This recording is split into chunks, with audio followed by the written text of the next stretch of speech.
Hello friend, welcome to my শ্লোতা blog. কেমন আছো সবাই? গুড মর্নিং সবাইকে। আশা করি ভালো আছো তোমরা, আমিও ভালো আছি তোমাদের আশীর্বাদে। তো আমি দেখো ফ্লিপকার্টে কি অর্ডার দিয়েছি, এটা স্ট্যান্ড। তো এটা রিলস হয় না, কি বলো তো কেন হয় না? এটা হলো মোবাইল হোল্ডারটা, দেখো এটা ব্লগ হবে কিন্তু রিলস হবে না এতে। তো এবার থেকে তোমাদের ব্লগ দেওয়ার চেষ্টা করবো, ঠিক আছে? সারাদিন কাজ টাজ করে। তো চলো দেখতে থাকো আমি সারাদিন কী কী কাজ করি। তো আমার সাথে থাকো, তোমরা আমাকে সাপোর্ট করো একটু, আর দেখতে থাকো আমার ভিডিওগুলো। চলো। তো ঘুমের থেকে উঠে আমি আগে ব্রাশটা করে নিচ্ছি। তো ব্রাশ করে তারপরে আমি বাকি কাজগুলো করে নেবো, বাসি কাজ। তো ঘর উঠোন ঝাড় দেবো, বাসন মাজবো, এখন অনেক কাজ বাকি। তো রান্না করতে হবে। সকালবেলা আমার ঘুমের থেকে উঠে আগে একটাই ডিউটি, বাসি কাজ করে রান্না করো। তো আমি দেখছি রাস্তা দিয়ে ডাবওয়ালা যাচ্ছে কিনা, যেহেতু তোমাদের দাদা ভাইয়ের কাজ নেই, প্রায় 10 থেকে 12 দিন কাজ নেই। তো কীভাবে চলে সংসার তো বুঝতেই তো পারছো। তো যাই হোক, এখন ভগবান আমার পাশে আছে বলে কোনো রকম চলে যায়, কাজ না করলেও কোনো রকম চলে যায় সংসার।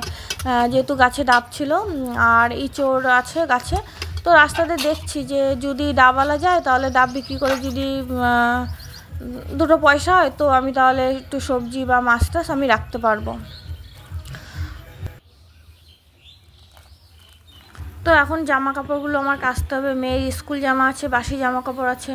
তো মেয়েকে বললাম ফোনটা ধরতে, তো মেয়ে চলে গেল ঠাকুমা বাড়িতে, মানে আমার কাকি শাশুড়ি বাড়িতে চলে গেছে।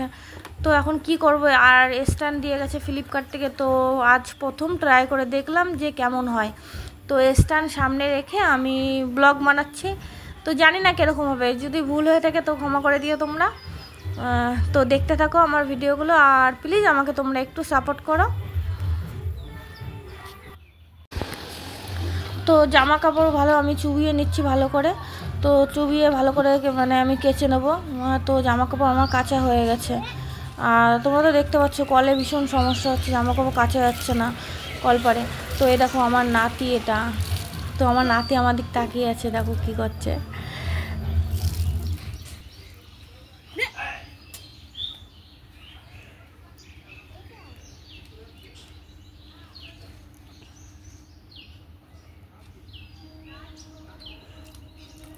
তো ভাবছিলাম কি রান্না করব, রান্না করতে করতে তো ইঁচড়ওয়ালা এসেছিলো। তো বললো যে ইঁচড় দেবো বাবু দিতে। আমি বললাম ঠিক আছে, তাহলে কত করে? তা বললো যে 15 টাকা পিস।